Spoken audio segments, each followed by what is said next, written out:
talking about the now is absolutely critical, but it's insufficient. We have to talk about the not yet simultaneously. They're wed together. Where are you in the midst of your life? And is there anything in your world that you're connecting it to? And it could be as minimally viable as like, I just want to have a good reason to get out of bed today. You don't need a grand vision, but you need a vision. Without a vision, people die, they perish. As humans, we prefer the path of least resistance. We crave convenience, the payoff without the price. But when our lives revolve around comfort, it doesn't deliver. Living in perpetual comfort leaves us weak and asleep. This podcast is an invitation to flip that script, to choose the unlikely path, to get the life you really want through voluntary discomfort. This is Strong and Awake. I'm Dane Sanders. Hey, Dane, how are you doing? How are you really doing is one of those questions that, it can be cheesy, but it gets to kind of what we're talking about in this episode, which is, what do you really want? It's a question that surprisingly, we often don't give ourselves space to ask or even think about. Totally. Or even consider. Like, it's funny, you caught me on a fantastic day. Like, I am having just an amazing day today. But when you say, how are you doing? It's like, oh gosh, you mean like this year as an adult, as a dad, as a husband, as a citizen, when I don't get my way at Home Depot? Like, I don't know, give me 45 categories and I'll tell you. But like, if you drain it down to like one day, like today, and we're only halfway through the day, I got a good start going, and I'm pretty grateful for that. That's for sure. And I'm also clear, like, this morning was designed. Like, I've been designing this morning for about a decade. It's kind of amazing to me how much work goes into designing a day. And that's not to say that I haven't enjoyed other mornings before this morning, but there's something like iterating on how to do your life so that you get what you want. It begins with, what do you want? So you can design what it is that you're going to design for. And today, on this day, it's a good day. I'm in tune with my design, and I got a lot to be grateful for in that. And it really is better than I deserve. Like, given the nature of this world and the things that are going on in it and the challenges, and like, I also have a buddy who right now is getting surgery for colon cancer, like this hour. And it was my wedding, dear buddy. So like, he's not having a good morning, unless he gets better, in which case he's having an amazing morning. So it has to be really clear on like, what is better? What am I going for? Where am I headed? What am I looking for? And even if in the middle of what you're in, it feels really, but you're really clear that the hard parts of that morning are connected to the bigger place you're headed, it's great. It's fantastic even. And keeping my head on straight for like lasering in on what do I want really helps motivate me to stay true to the designs that I create for my mornings and my middays and my nights and all the other bits when things don't go my way. Yeah, that kind of orientation and that direction is so important. But I also think there's the other side of that, where people can just obsess over where they want to go, what their dreams are, where they're headed, and kind of live outside of the moment, or don't take advantage of the way they get there, which is the now and the long obedience in the same direction, if you will. Yeah.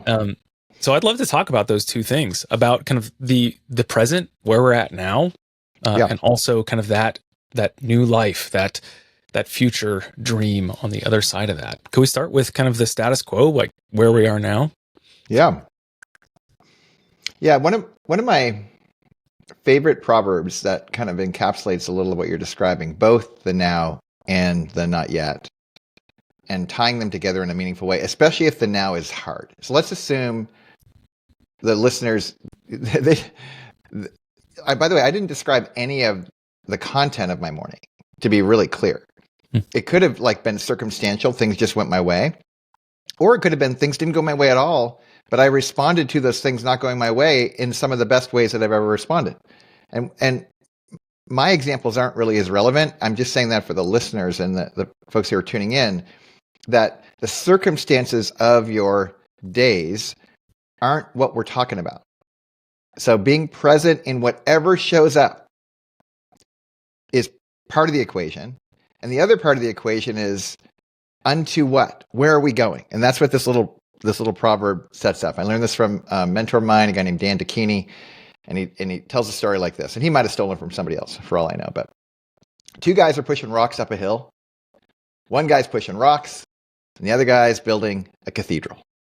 Now, what does that mean? Well, most of the time when you share that proverb, you're talking about the cathedral bit, right? Like, man, oh man, look where we're headed. But we're not even in that conversation. We're going to set the cathedral part of the conversation aside. It's not the why. We're actually not starting with why.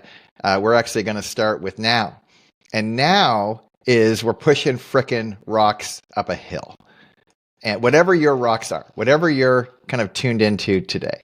And I think that's an important place to start because most of life is pushing rocks, metaphorically. But what's interesting is in this context, in this little proverb, you have two individuals. Could be women. Doesn't really matter. What matters is let's pretend that the two individuals who are pushing rocks are very similar strength, similar size of rocks and weight of rocks, similar pitch of a hill that they're pushing the rocks up, and similar time of day, like the sweat on their brow and the aches, similar aches and pains that they have in the middle of the work, similar fatigue, similar sleep the night before, similar nutrition before they started pushing rocks. So if you compare apples to apples, one of them is just pushing rocks. And this is where philosophers drift into some really interesting navel-gazing around the meaning of life, right? Like, what is life worth? No, life is meaningless. Life is just pushing rocks. And those philosophers who get into that kind of nihilistic perspective, they only have one half of the equation. They really are just experiencing existentially rock pushing. That's their life. And then there's this other, bloke next to them who seems to be doing the exact same thing, but have somehow connected the dots, not just to the rock pushing, but to the cathedral they're building. And that creates significance. That creates meaning. It creates a vision. It creates purpose. There's a direct line between the activities, even the good and bad weather that comes their way, to the thing that they're headed towards. And this is why in many ways, like, talking about the now is absolutely critical, but it's insufficient. We have to talk about the not yet simultaneously. They're kind of wed together. Where are you in the midst of the rock pushing of your life? And do you have a cathedral that you're pushing rocks toward? Is there anything in your world that you're connecting it to? And in my experience, it doesn't have to be as grand as a cathedral. It could be as minimally viable as, like, I just want to have a good reason to get out of bed today. Like, that works. And being around dear friends and family and in my own life, moments where I don't want to get out of bed. Like, I think it's plenty to have you don't need a grand vision, but you need a vision. Without a vision, people die, they perish. So a vision tied to what am I doing in the now is critical. And I think this is where so many people get discouraged. Either they're out of tune with whatever they're doing. They're just mindlessly pushing rocks. And they've kind of lost the tether to where they're headed.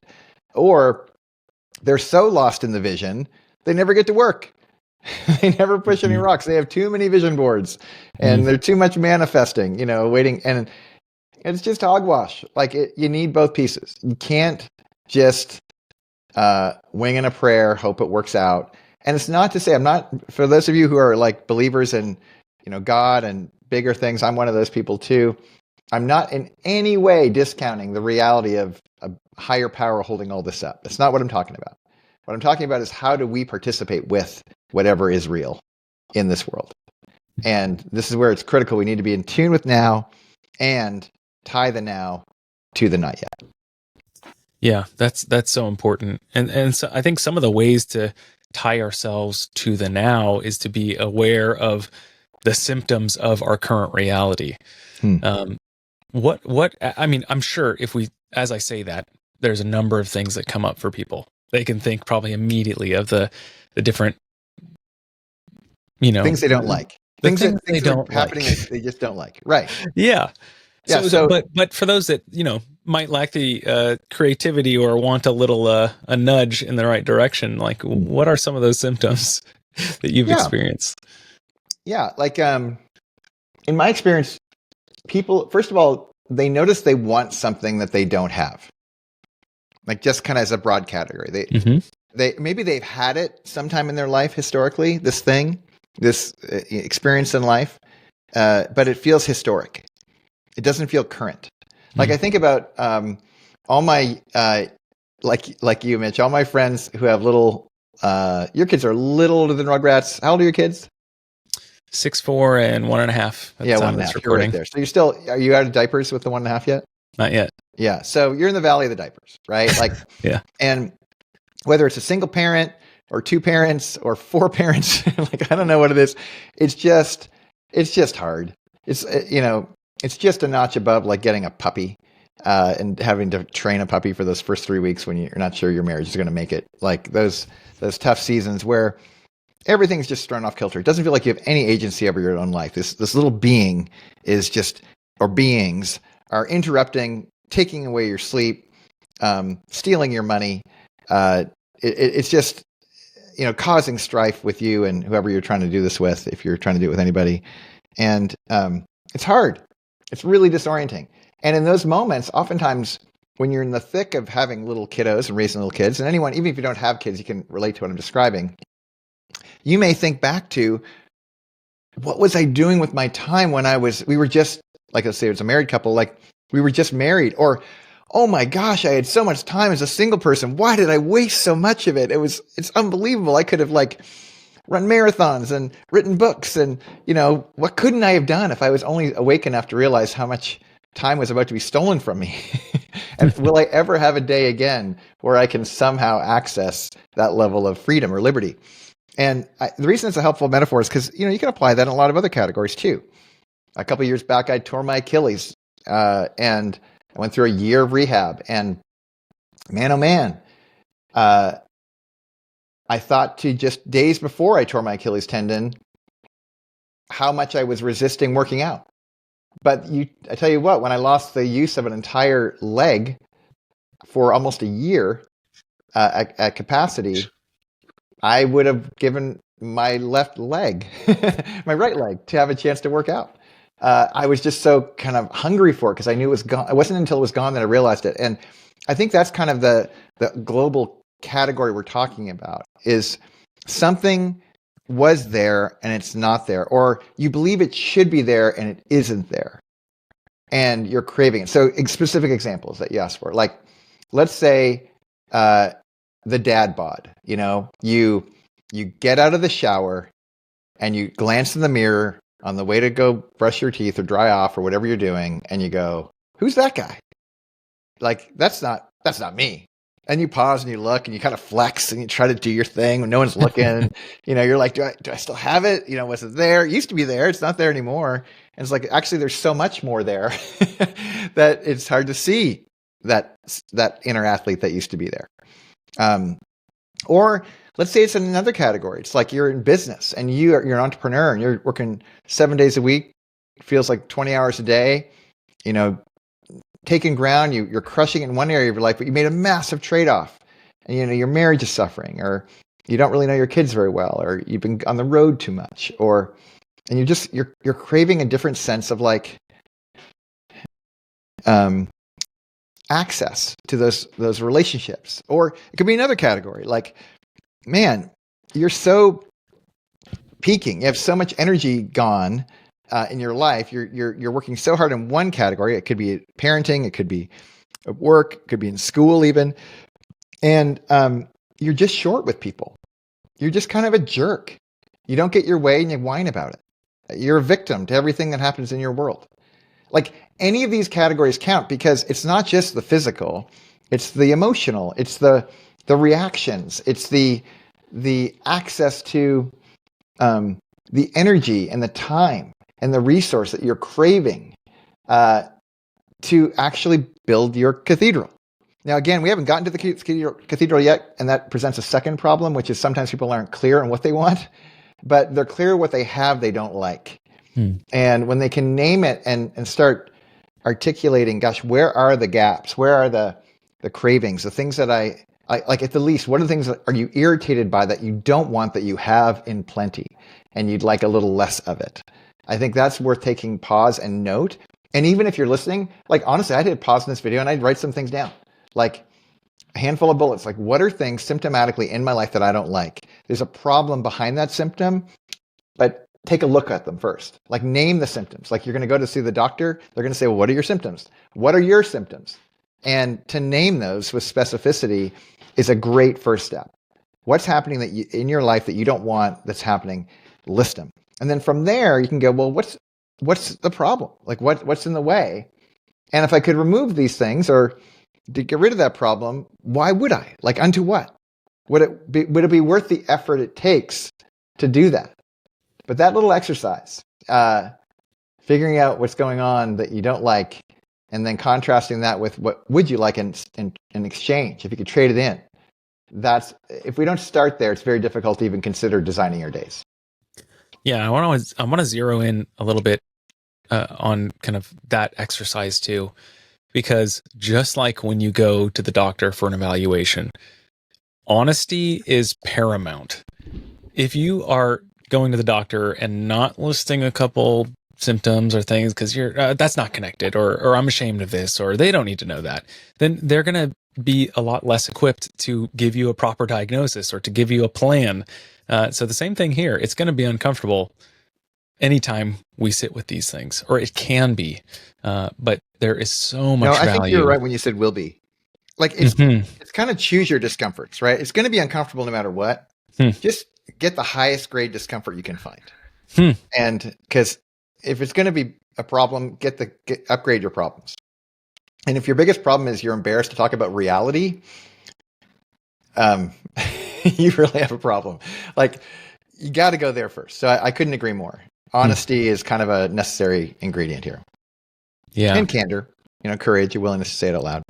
Yeah. And but these are listeners to Strong and Awake, bro. These people have that. They're not tuned in if they're not doing that. This is true. This is true. I'm not worried.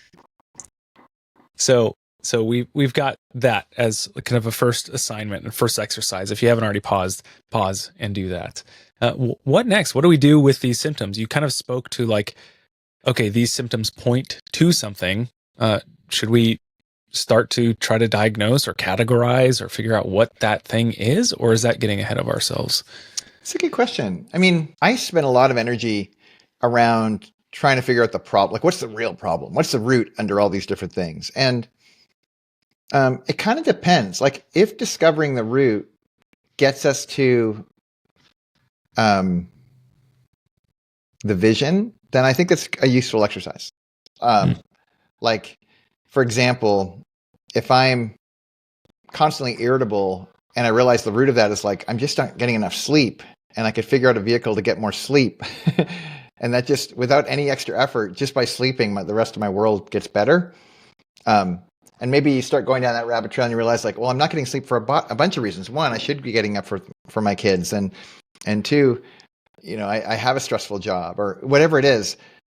Maybe there's other things going on, like phones in our beds or bad, sleep hygiene at night before we go to sleep, or not staying in bed long enough to get our body, even though we might wake up initially and think, oh, I should get up right now, when in reality, you should actually hang in there for a few more minutes. Maybe go to the restroom, come back, lay down intentionally for 14 more minutes just to get an extra 25 minutes of sleep.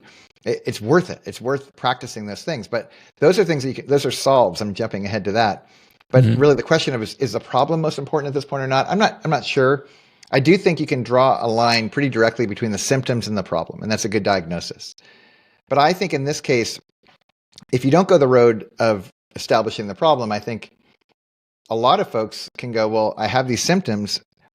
If I could wave a magic wand and have these symptoms go away, what would come back in their place? Like what are signs of success? Like signs that I've gotten rid of the problem and the new thing has shown up. What would those signs be? So there's really 4 things to talk about. There's the problem and their symptoms, and then there's success and proof that you're successful. The things you're experiencing there.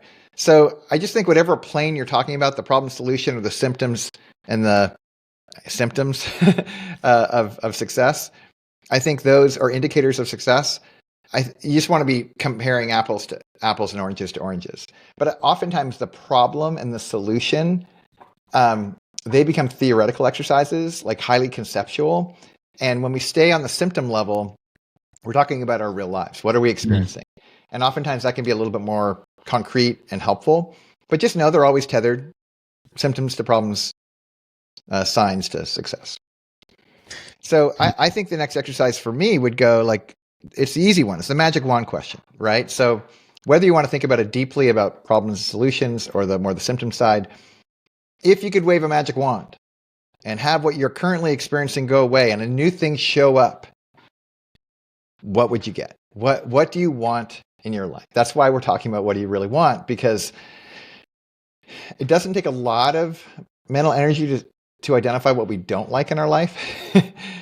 But if we're going to trade it in, oftentimes people fall short and they kind of despair. They're just pushing rocks and they never pause long enough to go, well, even if I could push rocks onto something else, and I had to have the same symptoms, but it was leading to something better and more in line with my vision for my life, what would that be? I think that's the right next step. What do I want? And for many people, like there's questions after that too, like is what you want worth wanting? Like the actor Matthew Perry, the guy from Friends, who died. There were some really tragic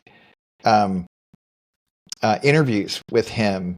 He had just before he died, he had written a book, and the book was kind of on his journey, and he went through a lot of addiction challenges and different things. But I saw this quote of his where he was talking about this prayer he had that if God would just make him famous, whatever his God was, then that he would do whatever. And it was kind of like a deal with the devil is what it felt like, honestly. And he's like, and then 3 days later I got friends and I got what I asked for. And, but then my real prayer kicked in later because I didn't realize what came with all those things. And there is after you figure out what you want, there's like, is what you want worth wanting is another question. That's probably a good check on your vision because you may want to be rich and famous and have no financially independent and whatever. And friends, more money, more problems. There's other things that come with these things. The best advice I've ever heard was it's actually from this Israeli named David back in the Psalms. This Jewish dude who says, "Give me neither poverty nor wealth. If you give me poverty, I'll curse you. If you give me wealth, I'll forget you. Give me just my daily bread." And I actually think there's something pretty profound about that. Like, all I really want is just what I want and no more. Because if I add more to it, I might not be strong enough to handle it. I might crumble.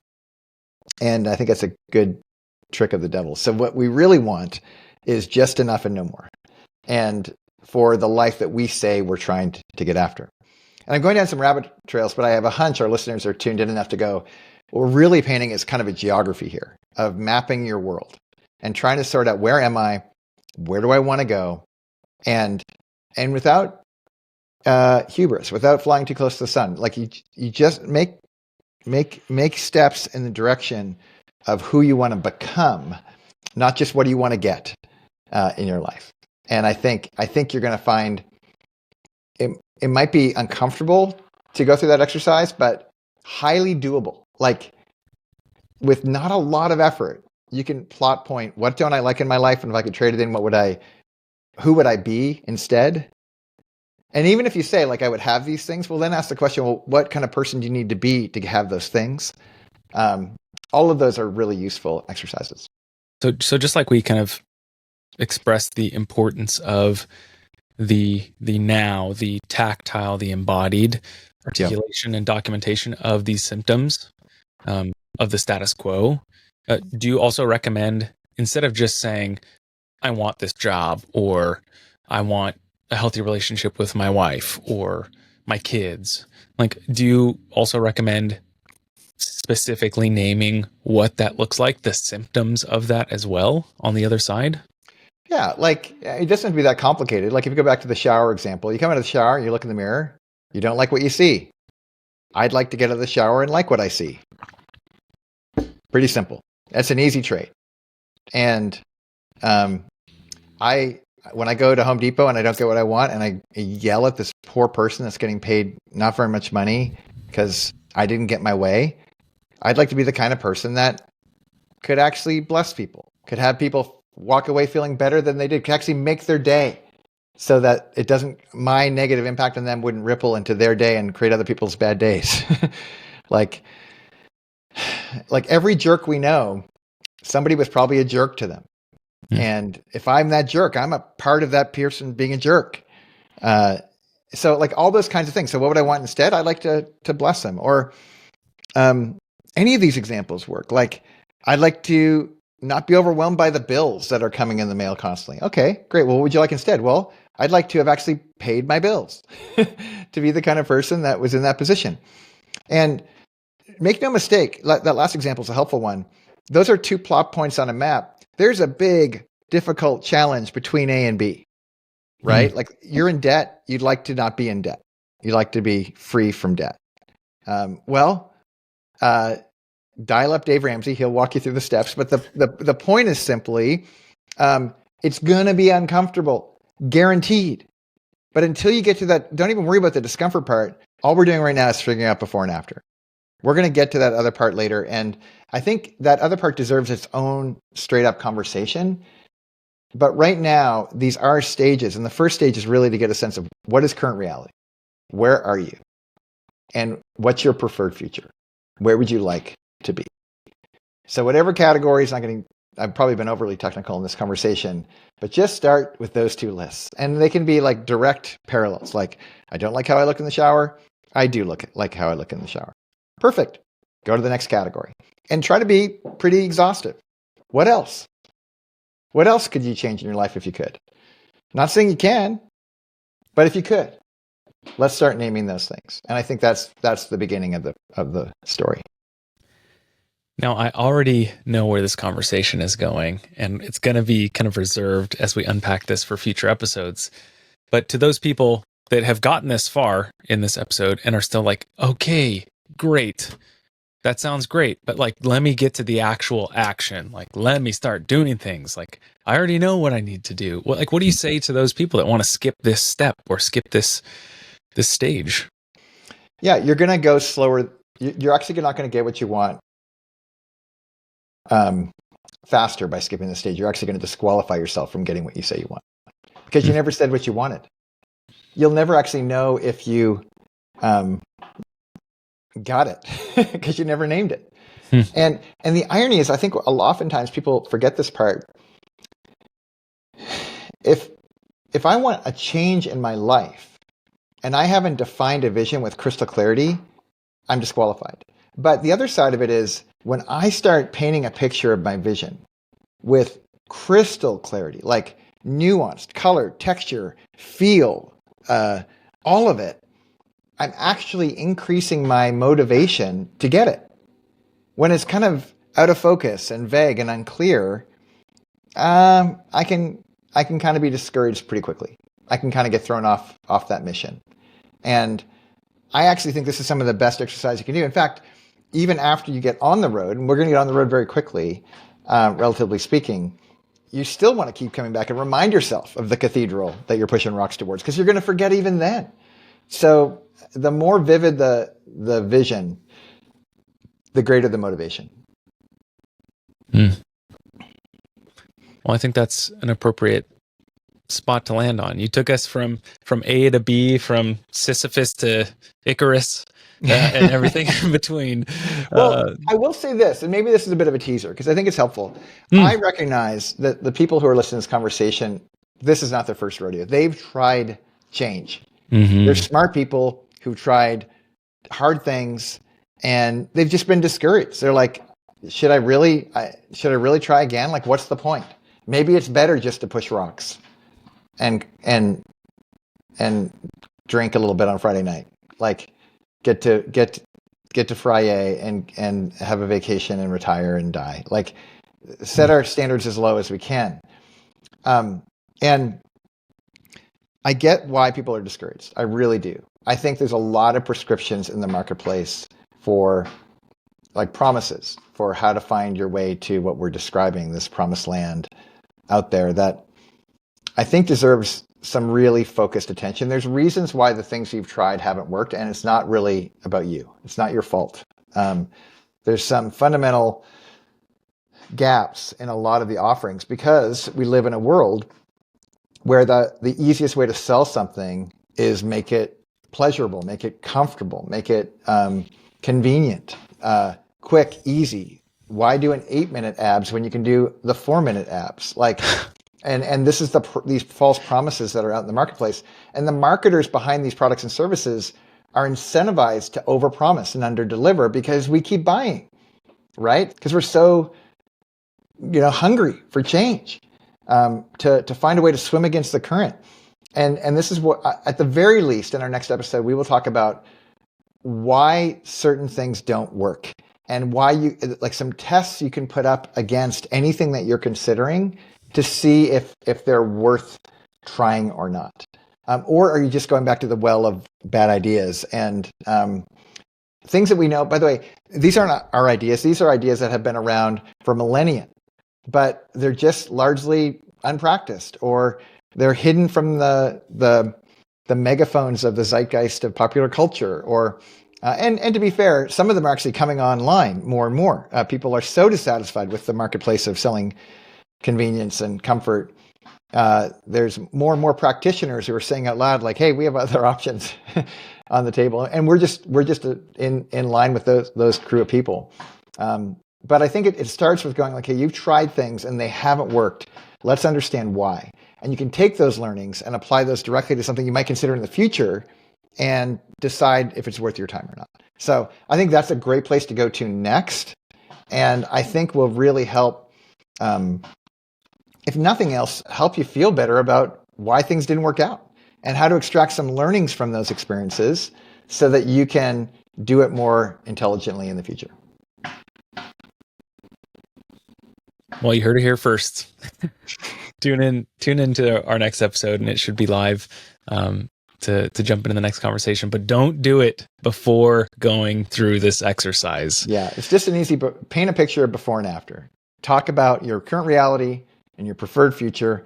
Stay like ruthless to stay on those two lanes. And we'll have this next episode up, lickety split. You'll jump in and it'll make a lot of sense. I promise you. And I think it'll be helpful. So with that, can't wait to be together next time. Likewise. Thanks, Dane. Thanks, Mitch. This is Season 1, Episode 7 of Strong and Awake, the Unlikely Path podcast. Men and Women of Discomfort is our membership community, and we are open to everyone. But keep in mind, our tagline is, "It's probably not for you." If we're wrong about that, or if you want to find out for yourself, you can find us at MWOD.io.